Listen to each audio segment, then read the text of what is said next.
morning students, I am Anu Yadav, your GK teacher of 3rd class. Students, today we discuss our chapter number 13, birds and ants mammal quiz. Student, bird और mammals के बारे में हमारे chapter में कुछ statements given है, questions दिए गए हैं। उन क्वेश्चंस को हमें रीड करना है एंड रिकॉग्नाइज करके उनके आंसर्स हमें फिल करने हैं कि ये कौन से एनिमल और मैमल्स और बर्ड के बारे में हमें बताया गया है। स्टूडेंट्स, स्टेटमेंट को रीड करके हमें आइडेंटिफाई करना है, देन उसका आंसर करना है। So students, let's start our chapter 13, birds and mammals quiz. Birds और मैमल्स के बारे में हमें क्विज में कुछ क्वेश्चंस गिवन है, उनको आज डिस्कस करेंगे हम। Given below are some interesting questions related to birds and mammals. हमारे चैप्टर में कुछ बर्ड्स और मैमल्स के से रिलेट हमारे पास कुछ क्वेश्चंस दिए गए हैं। Can you answer them? क्या आप उनका आंसर्स बता सकते हैं? You can use the help box. Students, chapter के एंड में हमारे पास हेल्प बॉक्स गिवन है।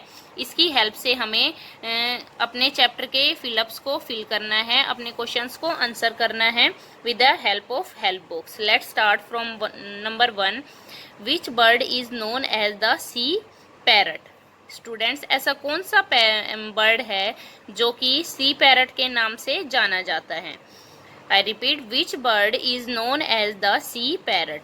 ऐसा कौन सा बर्ड है, विच बर्ड, जो कि सी पैरट के नाम से जाना जाता है? It is PUFFIN, puffin. Puffin bird is known as the sea parrot. जो पुफिन हमारा बर्ड है वो सी पैरट के नाम से जाना जाता है। Second is, which bird is known as the smallest bird? कौन सा ऐसा पक्षी है जो सबसे छोटा है? स्मॉलेस्ट मीन्स सबसे छोटा पक्षी है, बर्ड मीन्स पक्षी। हमें उस पक्षी का नेम बताना है, उस बर्ड का नेम बताना है जो कि सबसे छोटा बर्ड है। It is humming bird. HUMMING, humming, BIRD, bird.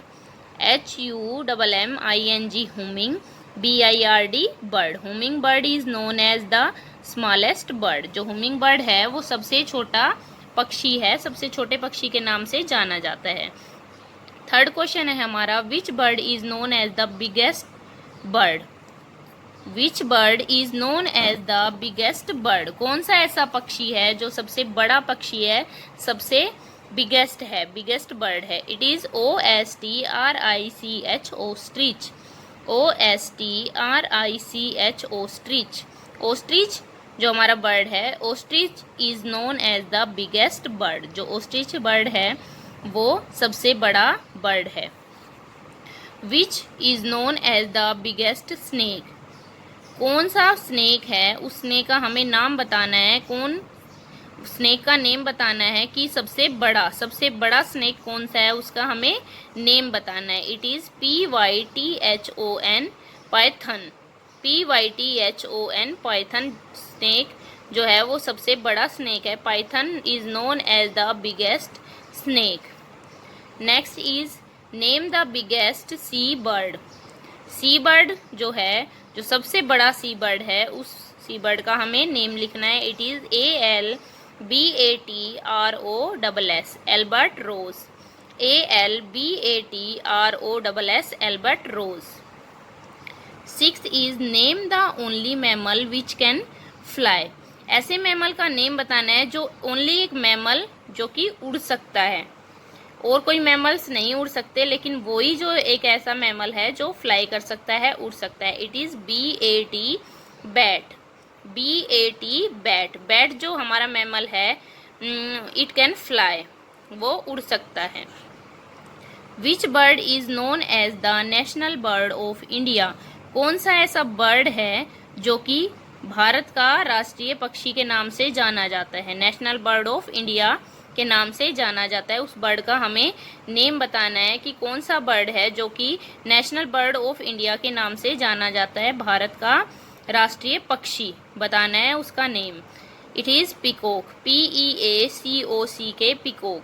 Peacock is known as the national bird of India. जो पीकॉक हमारा है वो नेशनल बर्ड है इंडिया का।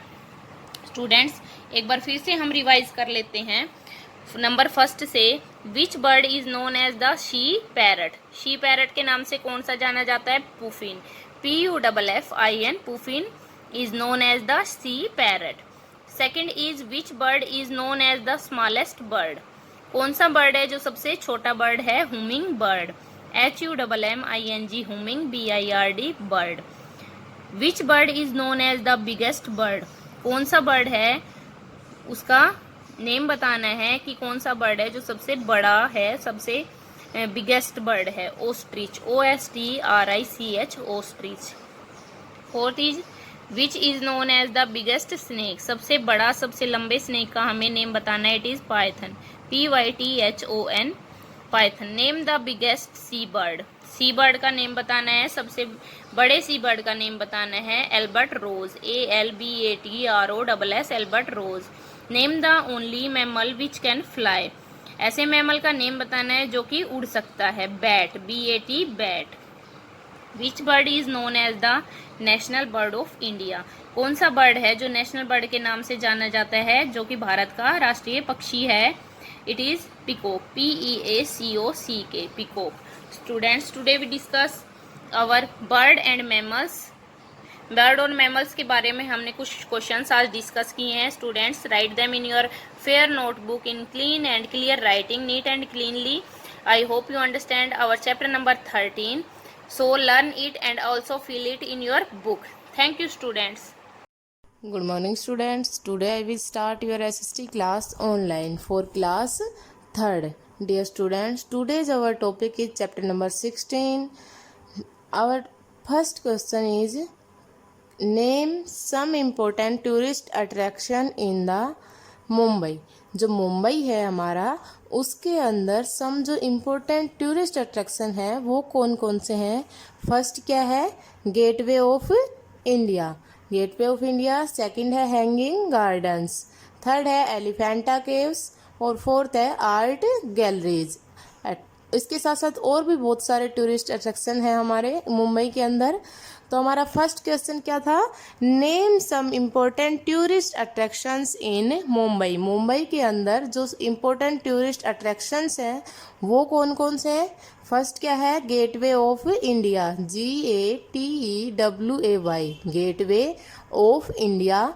सेकंड है hanging gardens, HANGING, hanging garden, GARDENS, hanging gardens. Third है Elephanta caves, ELEPHANTA, Elephanta caves, CAVES। Fourth लिखेंगे art galleries, ARTGALLERIES, art galleries. और एटसेट्रा, ETC, एटसेट्रा मीन्स और भी इसके अलावा टूरिस्ट अट्रैक्शन हैं मुंबई के अंदर।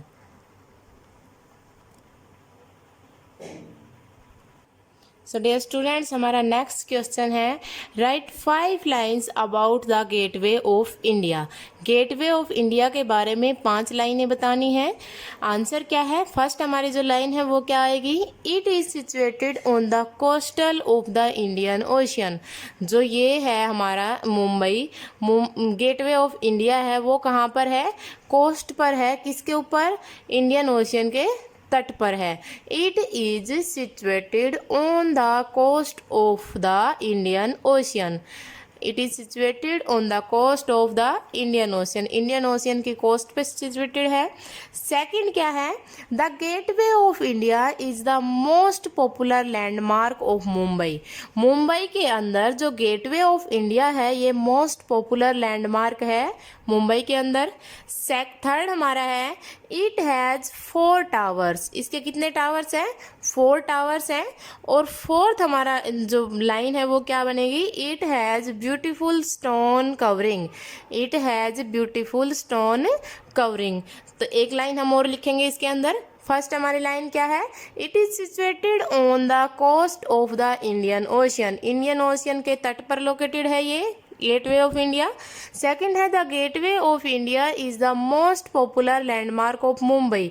जो गेटवे ऑफ इंडिया है वो मुंबई का सबसे पॉपुलर लैंडमार्क है। थर्ड लाइन आएगी हमारी, इट हैज़ 4 टावर्स। इसके कितने टावर्स हैं? 4 टावर्स हैं। और फोर्थ लाइन है, it has beautiful stone covering.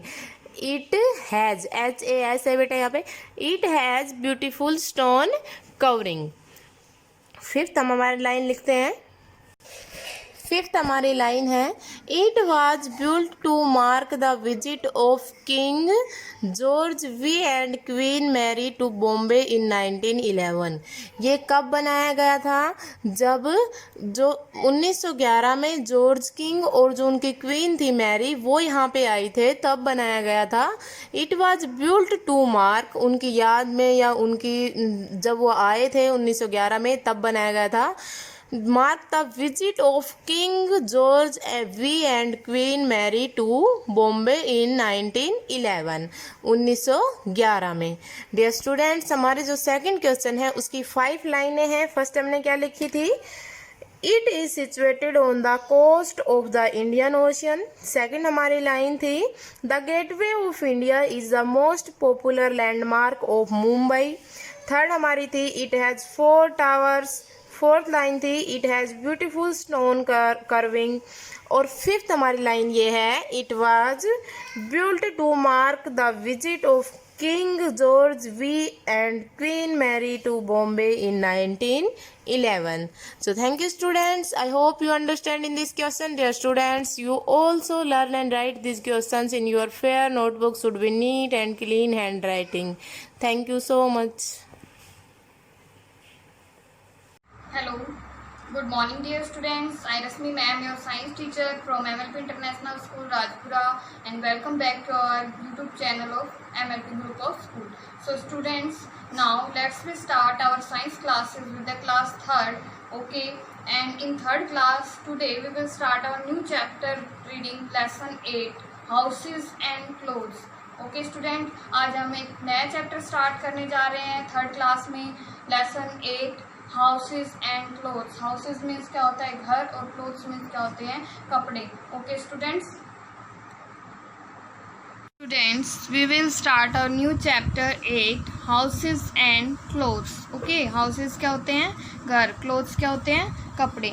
In this chapter we will read about we need a house, building material, a healthy and clean house, clothes and fibers, clothes and seasons. Okay students, now our first topic is houses we live in. घर जिसमें हम रहते हैं।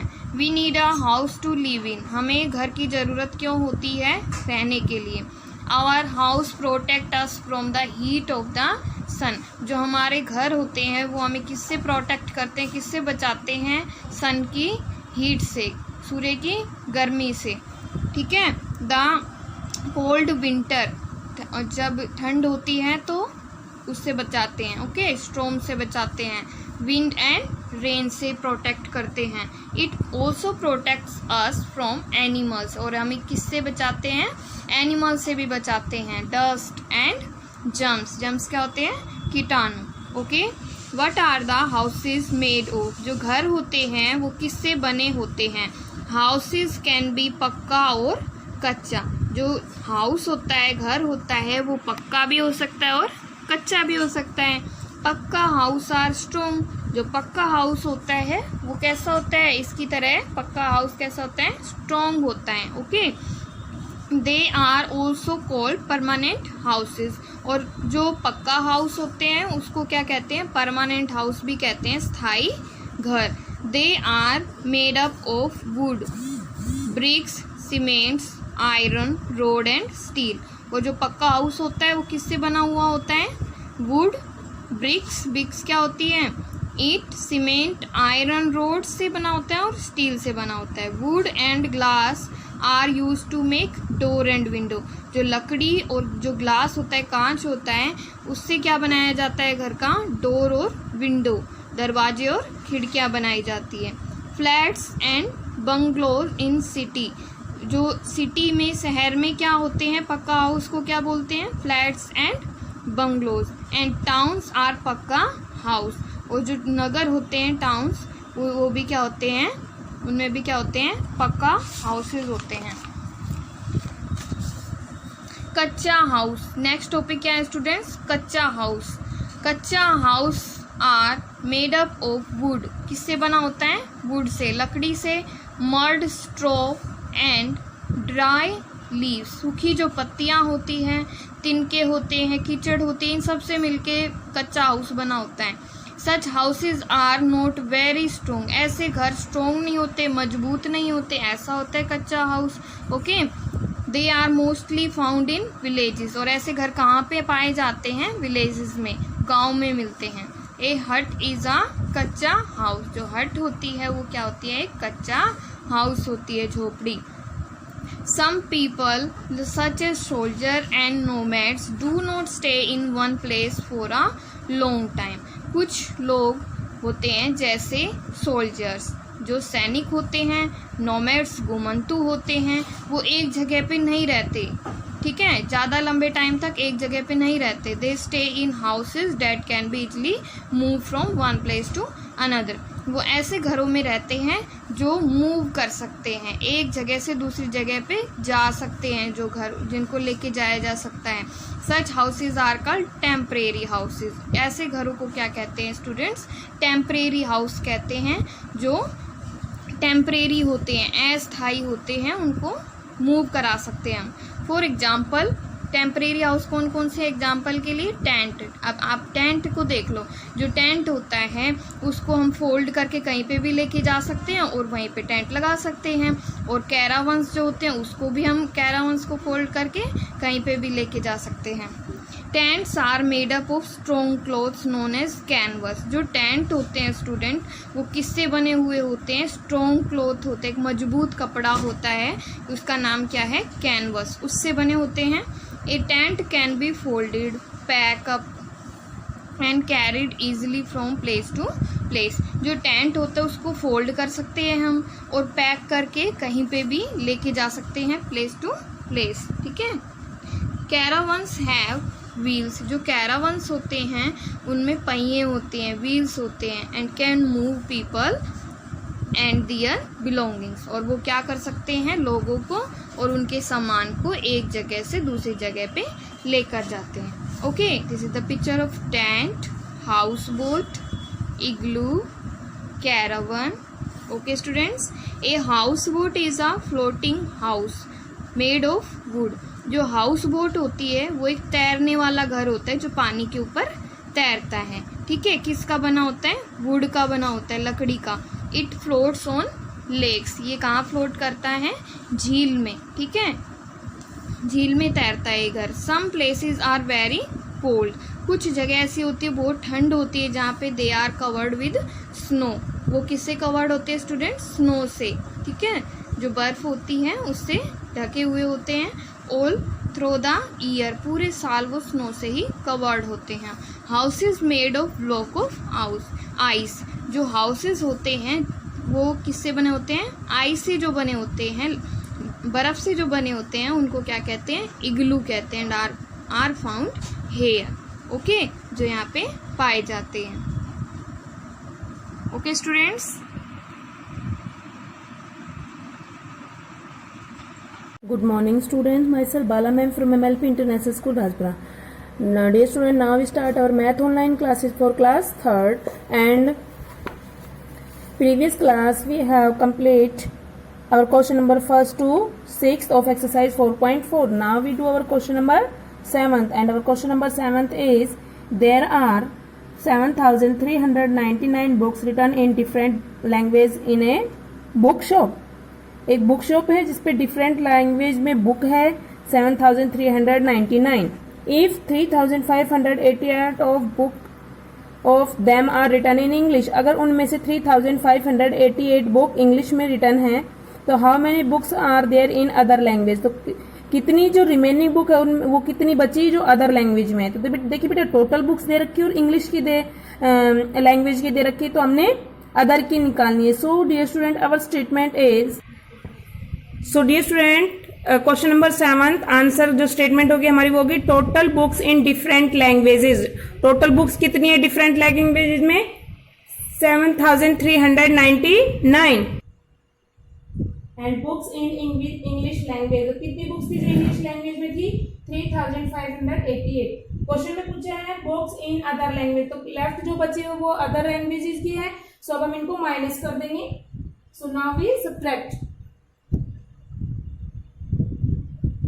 9 में से 8 minus किया 1, 9 में से 8 माइनस किया 1, 3 में से 5 माइनस नहीं होता तो हम कैरी लेंगे, यहाँ पे रिमेनिंग बचे 6 और ये हो गए 13 में से 5 माइनस किया 8, 6 में से 3 माइनस किया 3। सो बेटा कितनी बुक्स थी जो अदर लैंग्वेजेस में है? 3811।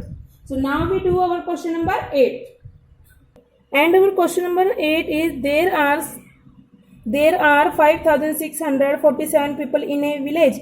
एक विलेज है जिसमें टोटल पीपल रहते हैं 5647। इफ 2425 पीपल वेंट अवे, अगर उनमें से 2425 पीपल चले जाते हैं कहीं, तो how many peoples were left in the village. अब वहां पर गांव में कितने लोग बचे? लेफ्ट पूछा है तो बेटा हम क्या करेंगे? Minus. So our statement is total people in a village, total people कितने थे? 5647। Now second statement is people went away, कितने लोग थे जो चले गए? 2425 people were left in village, और जो गांव में पीपल बचे तो हम माइनस करेंगे बेटा। सो 7 में से 5 माइनस किया 2, एंड 4 में से 2 माइनस किया 2, 6 में से 4 माइनस किया 2, एंड 5 में से 2 माइनस किया 3। तो बेटे कितने पीपल हैं जो अभी भी गांव में बचे हुए हैं? 3222। Okay student, now we do our question number 9। Number 9 is Akshat wants to buy a coat. Akshat एक कोट खरीदना चाहता है जिसकी कॉस्टिंग है ₹2543। ही हैज, और उसके पास जो मनी है वो है 1036। How much more money does he need to buy the coat. तो उसे कितने और रुपए की जरूरत पड़ेगी कोट को खरीदने के लिए, क्योंकि उसके पास तो रुपए 1036 और जो कोट की कीमत है वो है हमारे पास 2543। तो बेटा जब हम इनमें से ये घटा देंगे तो पता चल जाएगा कि उसको कितने रुपए की जरूरत पड़ेगी। So our statement is the cost of a coat, जो कॉस्ट दे रखी है कोट की वो है 2543 रुपीज। ही हैज, अक्षत के पास कितने रुपीज हैं? 1036। अब उसने पूछा ही नीड मोर मनी, तो कितने की जरूरत पड़ेगी? तो हम इनको माइनस करेंगे। देखिए बेटा 3 में से 6 माइनस नहीं होता तो हम 4 से कैरी लेंगे 3, ये चेंज हो गया 13 में से 6 माइनस किया 7, 3 में से 3 माइनस किया 0, 5 में से 0 माइनस किया 5 एज इट इज, 2 में से 1 माइनस किया 1। तो बेटा उसे कितने रुपए की और जरूरत पड़ेगी? 1507 रुपीज की अक्षत को और जरूरत पड़ेगी कोट को खरीदने के लिए। So now our question number 7, 8 and 9 I think you understand very well. Now we do our question number 10 and our question number 10 is there were 4125 cattle in a big cattle farm. एक cattle farm है जिसमें cattle है 4125। The farm owner sold 1750 of them. जो cattle को बेच देता है, जो फार्म का ओनर होता है, कितने को बेच देता है कैटल को?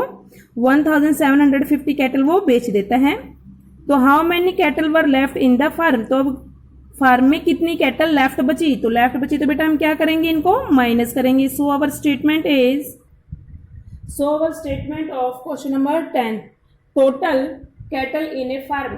फार्म में टोटल कितने कैटल थे? 4125 and the farm owner sold cattle. तो फार्म का ओनर था, उसने कितने कैटल सोल्ड कर दी थी? 1750। तो cattle were left in farm. अब कितने कैटल फार्म में कितने बचे हुए थे? तो बेटा लेफ्ट पूछे तो हम क्या करेंगे? Minus. So now we subtract 5 में से 0 माइनस किया 5, 2 में से 5 माइनस नहीं होता तो हम कैरी लेंगे 0 एंड चेंज इनटू 12। 12 में से 5 माइनस किया 7, 0 में से 7 माइनस नहीं होता हम कैरी लेंगे 3 एंड 10। 10 में से 7 माइनस किया 3, 3 में से 1 माइनस किया 2। तो बेटा कितने कैटल फार्म में लेफ्ट बचे हुए थे? 2375। Now we do our question number 11 and question number 11 में क्या है बेटा? क्वेश्चन नंबर 11 में बोला गया है कि एक कोल्ड स्टोरेज है जिसमें टोटल एप्पल के बॉक्सेस हैं। तो उसमें टोटल एप्पल के कितने बॉक्सेस हैं? 2470। जो स्टोरेज में एप्पल के बॉक्स रखे हुए हैं 2470 और उनमें से कुछ एप्पल के जो बॉक्सेस हैं अदर फ्रूट सेलर को बेच दिए जाते हैं। तो boxes were sent of other fruit seller, तो कितने अदर फ्रूट सेलर को बेच दिए जाते हैं, दे दिए जाते हैं 890। अब क्वेश्चन में पूछा है कि how many Apple boxes were left in storage, तो कितने बॉक्सेस स्टोरेज में बचे, box of Apple were left in storage, तो कितने बचे बेटा, लेफ्ट पूछे तो हम क्या करेंगे minus. So now we subtract, 0 में से 0 माइनस किया 0, 7 में से 9 माइनस किया तो कम, 4 से हम क्या ले लेंगे तो 3, यहाँ पर चेंज हो गया 17 में से 9 माइनस किया 8, 3 में से 8 माइनस नहीं होता तो हम 2 से क्या ले लेंगे, यहाँ पर 1 और ये 13 में से 8 माइनस किया 5, 1 एडिटिंग। तो बेटा कितने एप्पल के बॉक्सेस थे जो स्टोरेज में रिमेनिंग बचे हुए थे, लेफ्ट बचे थे 1580। Okay student, I think you understand very well our question number 10th and 11th. So now you do your question number 7, 8, 9, 10 and 11 in fair notebook, and our exercise 4.4 is completed. Thank you. Have a nice day. Good morning students, मैं Mukesh madam, आपकी हिंदी अध्यापिका MLP international school Rajpura से। बच्चों, आज मैं शुरू करा रही हूँ कक्षा तीसरी का पाठ 6 शिमला की सैर। सबसे पहले हम पाठ की रीडिंग करेंगे और उसके बाद करेंगे हम अभ्यास कार्य। तो बच्चों, सबसे पहले हम पढ़ेंगे शिक्षण संकेत। प्रस्तुत पाठ में शिमला के अद्भुत प्राकृतिक दृश्यों को बताया गया है। इन दृश्यों के बीच यहाँ के ऐतिहासिक स्थल शिमला की खूबसूरती एवं अद्भुत भव्यता को भी ज़्यादा बढ़ा देते हैं। इनके बारे में पढ़ते हैं हम। शिमला हिमाचल प्रदेश राज्य का एक खूबसूरत शहर है। कहाँ पर है शिमला? हिमाचल प्रदेश में। यह हिमाचल प्रदेश की राजधानी भी है। हिमाचल प्रदेश की राजधानी क्या बताई इन्होंने? शिमला। यहाँ जाने के लिए रेल और सड़क मार्ग है। कैसे जाया जा सकता है बच्चों शिमला? रेल या सड़क मार्ग से। शिमला का निकटतम हवाई अड्डा शहर से 22 किलोमीटर की दूरी पर स्थित है। मतलब शिमला हवाई जहाज़ से भी जाया जा सकता है, लेकिन जो हवाई अड्डा है वो शहर से 22 किलोमीटर दूर है। रेल से शिमला तक आने के लिए छोटी लाइन की रेलगाड़ी, जिसे टॉय ट्रेन कहते हैं, यह गाड़ी टेढ़े मेढ़े रास्तों पर धीरे धीरे अपना सफ़र तय करती है। तो जिस रेल के द्वारा हम शिमला जा सकते हैं उसको क्या कहते हैं? Toy train. शिमला 12 किलोमीटर लंबी आधे चंद्रमा के आकार वाली पहाड़ी है। कितने किलोमीटर लंबी है शिमला पहाड़ी? 12 किलोमीटर। और किस आकार की है? अर्ध चंद्रमा के आकार की है। पहले शिमला का नाम श्यामला था। 1948 तक यह भारत की ग्रीष्मकालीन राजधानी रहा। कब तक रहा है भारत की राजधानी? 1948 तक। और पहले इसका नाम क्या था? श्यामला। यहाँ शाम के समय माल रोड पर घूमने का एक अलग ही आनंद है। यहाँ सैकड़ों वर्ष पुराना कैथोलिक चर्च लोगों के बीच आकर्षण का बहुत बड़ा केंद्र है। गेयटी थिएटर शिमला की सबसे अधिक चर्चित इमारत है। कौन सी इमारत बताई सबसे चर्चित है जो शिमला में? Gaiety theatre. यहाँ सदैव नाटकों का मंचन होता रहता है। तो क्या होता रहता है गेयटी थिएटर में? नाटकों का मंचन। माल रोड के नज़दीक स्थित हिमालयन पक्षीशाला पर्यटकों को विशेष रूप से आकर्षित करती है। पक्षीशाला कहाँ पर स्थित है? माल रोड के नज़दीक। और पक्षीशाला का नाम क्या है? हिमालयन पक्षीशाला। यहाँ भारत और विश्व की कई लुप्त होती पक्षी प्रजातियाँ देखने को मिलती है जो और कहीं नहीं मिलती। वायसराय लॉज शिमला का एक सबसे सुंदर भवन है। अंग्रेज़ों की याद को ताज़ा करती है ऐतिहासिक वस्तुओं को इस भवन में देखा जा सकता है। वायसराय लॉज के नज़दीक एक संग्रहालय है। इसका नाम हिमाचल राज्य संग्रहालय है। यह भी अपनी सुंदरता के लिए पहचाना जाता है। तो शिमला का सबसे सुंदर भवन कौन सा बताया बच्चों? वायसराय लोज। और इसके नज़दीक कौन सा संग्रहालय है? हिमाचल संग्रहालय। इस संग्रहालय में कई दुर्लभ मूर्तियाँ, पांडुलिपियाँ, कढ़ाई और हाथ के बने सामान सुरक्षित रखे गए हैं। क्या क्या रखे गए हैं संग्रहालय में? दुर्लभ मूर्तियाँ जो बहुत मुश्किल से मिलती है, पांडुलिपियाँ, कढ़ाई और हाथ के बने सामान। शिमला की सबसे ऊंची चोटी जाखू हिल है। यह समुद्र तल से लगभग 2400 मीटर की ऊंचाई पर स्थित है। तो जाखू हिल जो चोटी है वो समुद्र तल से कितनी ऊंचाई पर स्थित है? 2400 मीटर। सूर्यास्त के विहंगम दृश्य के लिए यह चोटी मशहूर है। यहाँ जाखू मंदिर है। कहा जाता है कि हनुमान जी लक्ष्मण के लिए संजीवनी बूटी यहीं से ले गए थे। यहाँ चारों ओर बंदर है जो पर्यटकों को परेशान भी करते हैं। पर्यटक उनके आतंक से बचने के लिए अपने साथ उनके लिए चने ले जाते हैं। तो क्या कहा जाता है कि हनुमान जी लक्ष्मण जी के लिए संजीवनी बूटी कहाँ से लेकर गए थे? कौन सी चोटी से लेकर गए थे? जाखू हिल चोटी से। ठीक है। यहाँ एक झरना भी है जिसका नाम चार्डविक फॉल है। यहाँ पानी 67 मीटर से गिरता है जो पर्यटकों को मंत्रमुग्ध करता है। कौन सा झरना है बच्चों यहाँ पर? Chadwick fall. मैदानी इलाकों से पर्यटक आकर यहाँ की खूबसूरती में ऐसे बंध जाते हैं कि वापस जाने की इच्छा ही नहीं करती। सचमुच शिमला अतुलनीय है जिसकी तुलना नहीं की जा सकती, ऐसा बताया गया है यहाँ शिमला को। तो बच्चों ये आपने शिमला का जो बारे में जो पाठ आपने पढ़ा है, इसके बारे में आपने जानकारी ली है। अभी हम इसके शब्दार्थ करेंगे। खूबसूरत, सुंदर, ग्रीष्मकालीन गर्मी के समय की इमारत, भवन, विहंगम, भव्य एवं शानदार, मार्ग, रास्ता, टॉय ट्रेन, छोटी रेलगाड़ी, लुप्त, गायब, अतुलनीय, जिसकी तुलना न की जा सके। अब ये अभ्यास शुरू करते हैं। लिखित प्रश्न में पहला प्रश्न है, सही उत्तर पर सही निशान लगाओ। शिमला का आकार कैसा है? गोल, आधे चंद्रमा जैसा या चौकोर? तो इस पर आएगा आधे चंद्रमा जैसा। शिमला में किस नाम की रेल चलती है? टॉय ट्रेन, लंबी ट्रेन या स्मॉल ट्रेन? तो इसमें आएगा टॉय ट्रेन। शिमला की सबसे चर्चित इमारत का नाम क्या है? गेयटी थिएटर, वायसराय लॉज या जाखू मंदिर? तो इसमें क्या आएगा आंसर? Gaiety theatre. अभी हम प्रश्नोत्तर करेंगे। तो बच्चों अभी प्रश्नोत्तर शुरू करते हैं। पहला प्रश्न है, शिमला का पुराना नाम क्या था? उत्तर होगा शिमला का पुराना नाम श्यामला था। अगला प्रश्न है, शिमला तक कैसे जा सकते हैं? उत्तर होगा शिमला तक जाने के लिए रेल और सड़क मार्ग है। अगला प्रश्न है, गेयटी थिएटर में क्या होता है? उत्तर होगा गेयटी थिएटर में सदैव नाटकों का मंचन होता है, यानी कि नाटक बनाए जाते हैं।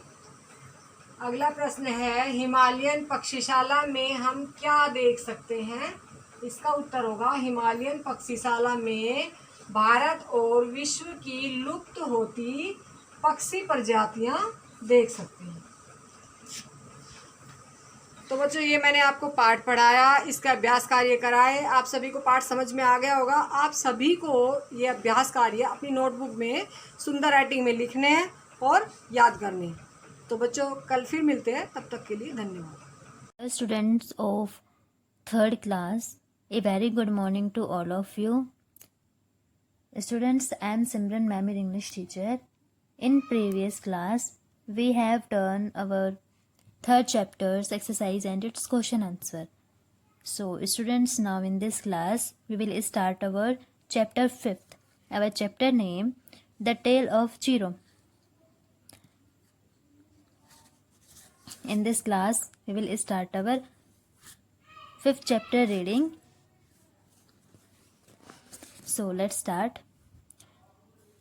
Zero through itself has no value, but when placed after any number, it can increase its value many folds. Thus it has one importance.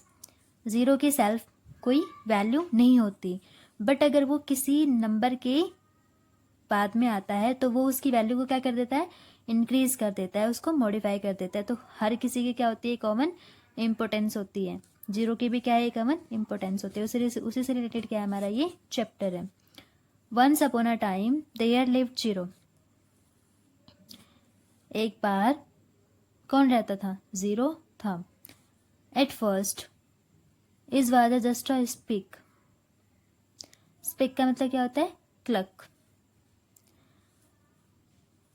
सबसे पहले वह एक क्या था, वो एक क्लक था. But he never said no to plateful to porridge. लेकिन वो कभी भी दलिये से भरी हुई प्लेट को ना नहीं करता था. Soon he grew into a huge figure. Huge figure का मतलब होता है विशालाकृति. इसलिए वो जल्द ही एक बहुत विशालाकृति में क्या हो गया, बदल गया. क्योंकि वो कभी भी खाने को क्या नहीं करता था, ना नहीं करता था. उसका क्या हो गया, ह्यू, इसके क्या हो गया, साइज में इंक्रीजमेंट हो गया. Once fours and sevens. एक बार कौन थे, वन था, फोर था और सेवन्स थे. Who were skinny and lanky. वो क्या थे, पतले थे और दुबले थे. लैंकी का मतलब दुबले और स्किनी का मतलब पतले. इन विथ जीरो, सिक्कों से भरा हुआ. इनविट का मतलब होता है सिक्कों से भरा हुआ. सिक्कों से भरा हुआ zero. He was a so round and important looking. Zero की क्या थी, एक बहुत ह्यूज राउंड लुकिंग थी, बहुत ही इम्पोर्टेंट लुकिंग थी. He will be our boss. यह हमारा क्या होगा, बॉस होगा. They all said to one another. Zero felt proud. Zero के आसपास के बंदे क्या बोल रहे थे, जो आसपास के जो उसके नंबर्स थे वो यही बोल रहे थे कि ये हमारा क्या होगा, बॉस होगा. तो इसमें जीरो को क्या प्राउड फील हुआ था, गर्व महसूस हुआ. Once they place zero in front of to.